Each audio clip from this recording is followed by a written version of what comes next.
Не знаев, но деновиве се распашав и искомуницирав со личноста која што е прозвана за таква работа. Ми беше одговорено дека воопшто телефонски апарат не бил земан со нив и не било пракса да се зема телефонски апарат, туку било пракса да се земи само картичка, која што ќе се стави во некој од приватните телефонски апарати на обезбедувањето кое што ме придружува во мене. Имено, тоа се правило од причина што моето обезбедување имало лимит на телефонските разговори до 3000 денари.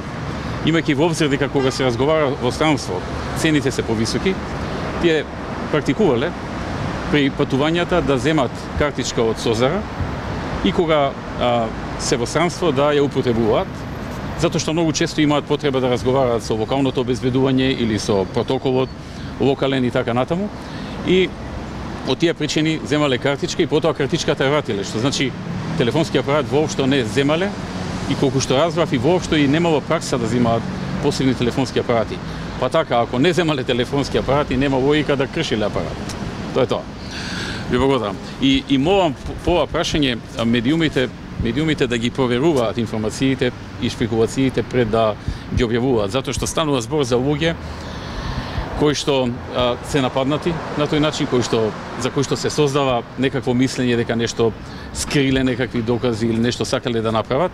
Знаете, позната пракса за време на удбашкиот период во комунизмот беше да пуштат шпекулации неколку недели за некој дека нешто сторил, дека нешто прикрил, дека направил некое кривично дело, дали против државата, дали било какво кривично дело, тоа да струи помеѓу луѓето, помеѓу граѓаните една недела, 2 недели, 3 месец дена, за после кога ќе го нападнат или ќе го опсат или ќе му направат некаква активност, сите да го оправдаат тоа, иако такво нешто не постои.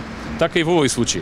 5 дена пред да ме го поставите ова прашање, се зборува во медиумите дека бил искрашен телефонот од страна на лицето кое што беше посочено. За во меѓувреме да се утврди дека таков телефон воопшто и не бил земен, па за да биде искрашен. Затоа апелирам и до медиумите да ги проверуваат. Јас знам дека сите вие брзате во објавување на експлозивност, да се стигне нешто експлозивно прво да се објави, меѓутоа многу е значено се работи сепак за индивидуи, за луѓе со семејства и така натаму, да не се подлегнува понекогаш на такви шпекулации и да се објавуваат без поврат.